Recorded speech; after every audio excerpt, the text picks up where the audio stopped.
नमस्कार मित्रांनो, तुम्हा सर्वांचे मराठी गोष्टी यूट्यूब चॅनलमध्ये हार्दिक स्वागत आहे.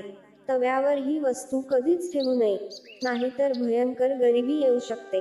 लक्ष्मीचा कोप होतो. आजच जाणून घ्या.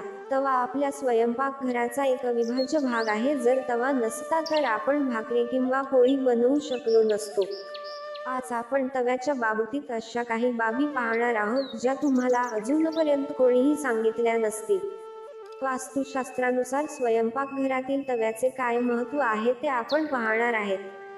आपल्यापैकी किती जणांना तर माहिती नसेल की तवा किंवा कढई राहूचे प्रतिनिधित्व करतात. हे आपले नशीब बिघडूही शकतात आणि आपल्याला अधोगतीकडेही नेऊ शकतात. हिंदू धर्मानुसार तवा कधीही पालथा ठेवू नये. घरात ज्यावेळी कोणाचा मृत्यू होतो त्यावेळी तवा पालथा टाकतात. म्हणजेच घरात स्वयंपाक बनवला जाणार नाही असा याचा अर्थ होतो. म्हणजे घरातील कोणी सदस्य मृत झाल्यास तव्याचा वापर बंद केला आहे हे दर्शविण्यासाठी तवा पालथा टाकला जातो. आणि जर घरात कोणी व्यक्ती मुद्दाम तवा पालथा टाकत असतील तर हे एक अशुभतेचे लक्षण आहे. म्हणून चुकूनही कधी तवा पालथा ठेवू नये. खूप वर्षापर्यंत एकच तवा वापरू नये. कारण दिवसेंदिवस तव्यावर तेलाचा थर होत जातो व घासूनही हा थर निघत नाही. काही घरामध्ये अगदी तेलाचे थर बसून तवे काळेकुट झालेले असतात आणि त्यावरच पोळ्या किंवा भाकरी केल्या जातात. परंतु हे आरोग्यासाठी हानिकारक आहे. जेव्हा आपण त्याच तव्यावर स्वयंपाक करतो त्यावेळी त्या थराचे काही अंश आपल्या स्वयंपाकात उतरतात आणि त्यामुळे आपल्याला किंवा आपल्या परिवारातील सदस्यांना गंभीर आजारांना सामोरे जाऊ लागू शकते. हे अन्न दूषित होते व तेच दूषित अन्न आपण खातो. खूप काळापर्यंत आपण जर फुटलेल्या किंवा तडा गेलेल्या तव्यावर स्वयंपाक केला तर आपल्याला दोष लागतो व आपण कधी धनवान होऊ शकत नाही. आपण दरिद्रीच राहतो किंवा हळूहळू दारिद्र्य येण्यास सुरुवात होते.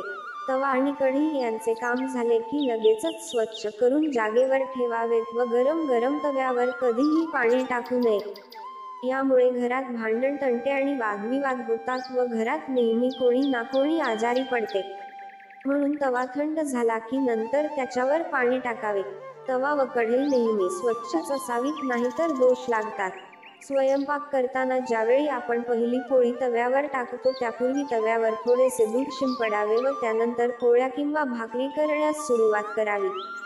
यामुळे आपल्या कर्जापासून आपली मुक्तता होते. घरात बनवलेल्या पोळ्यामधील सर्वात पहिली पोळी साजूक तूप लावून गायला खायला घालावी.